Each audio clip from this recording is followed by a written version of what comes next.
दर्शकों नमस्कार। आप सभी का स्वागत है।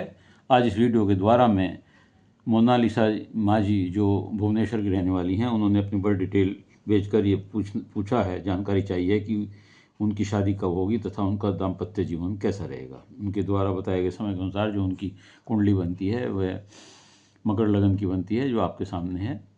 लगन में शनि और राहु हैं, पंचम भाव में मंगल और चंद्रमा है, सप्तम भाव में गुरु और केतु हैं और 12वें भाव में सूर्य बुध और शुक्र हैं। इस प्रकार आपकी कुंडली में ये स्थिति बनी हुई है। लगन जो है उसका स्वामी लग्नेश शनि अपने घर में ही बैठा हुआ है, लेकिन राहु के साथ बैठा हुआ है और राहु के साथ यहाँ बैठकर ये पिशाच योग अर्थात श्रापित योग बनाता है। इसमें आपको इस योग से मुक्ति पाने के लिए, क्योंकि योग अच्छा नहीं होता है स्वास्थ्य के लिए, विशेष रूप से स्वास्थ्य के लिए अच्छा नहीं होता, हालांकि कारोबार के हिसाब से यह ठीक होता है। तो इसमें आप काले कपड़े, जूते, उड़द तेल दान करें, सोना कानों में धारण करें, किसी अंधे को भोजन कराएं, नीम अनार या पीपल का कोई पेड़ लगवाएं कहीं रास्ते में, जंगल में या कहीं पार्क में। ये योग परेशानी और संकट देता है, बीमारी देता है। यहाँ बैठकर शनि और राहु पति घर को देख रहे हैं, जो आपका विशेष शादी के संबंधित है, शादी की बात कीजिए के बारे में है। तो शनि और राहु सप्तम दृष्टि से आपके पति स्थान को देख रहे हैं। यहाँ केतु पहले से विद्वान हैं, बैठे हुए हैं।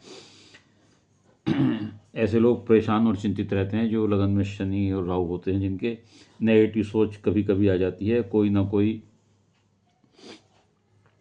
जो है बीमारी आपको घेरे रखती है। जोड़ों का दर्द, हड्डियों के दर्द में ज़्यादा परेशानी होती है। कैरियर के लिए अच्छा है। केतु शादी को यहाँ बैठकर, उनकी दृष्टि पर केतु यहाँ शादी को पोस्टपोन कराता है, किसी न किसी बहाने से डिले कराता है और रिश्ते को मैच्योर नहीं होने देता। इसके लिए आप केतु के लिए गणपति जी की पूजा करें, दुबड़ा घास चढ़ाएं और मंदिर में पताका लगवाएं। व्यवधान दूर होगा, कुछ जल्दी शादी की स्थिति बनेगी। पंचम भाव में मंगल और चंद्रमा है, चंद्रमंगली योग बनाते हैं। मंगल यहाँ बैठकर विदेश भाव को देखते हैं, जो विदेश योग बनाते हैं। चंद्रमा आपका, क्योंकि सप्तमेश आपका पंचम भाव में बैठा हुआ है और उच्च का बैठा हुआ है, तो प्रेम विवाह की ओर संकेत देता है। व्यापार से लाभ होता है, नौकरी में तरक्की होती है और प्रसिद्धि मिलती है। बच्चों का सुख होता है। यह योग महालक्ष्मी योग कहलाता है। बीपी और ब्लड से संबंधित कोई बीमारी देता है। सप्तम भाव में गुरु और केतु हैं। ये वैवाहिक जीवन में चुनौतियां मिलती हैं। वैवाहिक जीवन में भावनात्मक दूरी बनती हैं, गलतफहमियां पैदा होती हैं और 35 वर्ष की अवस्था के बाद और 36 यानी कि 36वें साल से ये जो व्यवधान है विवाह का शादी का रिश्ते होने का, ये इससे मुक्ति होती है और उसके बाद आपका योग बनता है 36/37 के आसपास। और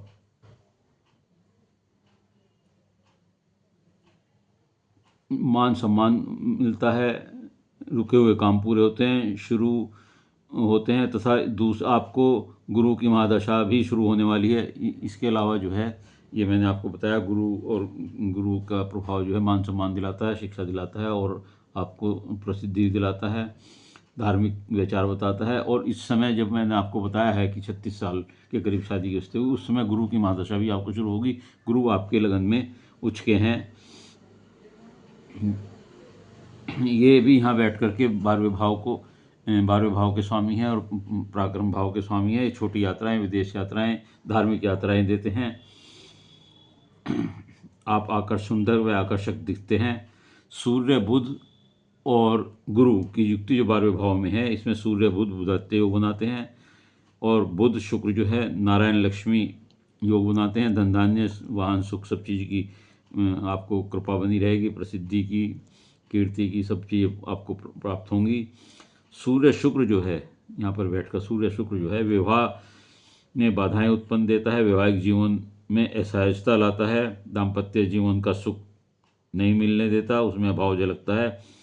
लेकिन धन धान्य के रूप से इसमें कोई कमी नहीं आने देता। इस प्रकार आपकी कुंडली में आपका विवाह का योग 36/37 साल की अवस्था में है, जब गुरु की मात्रा शुरू हो जाएगी, क्योंकि गुरु उच्च के भी हैं और सप्तम भाव में बैठे हैं। लेकिन दाम्पत्य जीवन जो आपने पूछा, ये तो शादी का बताया मैंने, और दाम्पत्य जीवन का जो आप पूछ रहे हैं उसमें आपके दाम्पत्य जीवन में असहजता रहेगी। दाम्पत्य जीवन में गलतफहमियां रहेंगी, दाम्पत्य सुख का अभाव रहेगा, नीरसता बनी रहेगी। इस सब से छुटकारा पाने के लिए कि आपका दाम्पत्य जीवन सुखपूर्वक चले और व्यवधान कम हो, तो उसके लिए आप केतु के लिए मंदिर में पताका चढ़ावें और गणेश जी को दुबड़ा चढ़ावें बुधवार को। शुक्र के लिए आप जो है दुर्गा माता की पूजा करें, दुर्गा की पूजा कर अर्चना करें, सोना कान में पहने, अंधे को भोजन कराएं, नीम पीपल या अंगूर का उसका अनार का कोई पेड़ कहीं लगवाएं। ऐसा आप करेंगे तो वैवाहिक जीवन में जो कष्ट हैं वो कम होंगे, दूर होंगे, आप जीवन यापन कर पाएंगे। उम्मीद है आपको अपने दोनों प्रश्नों का उत्तर मिल गया होगा।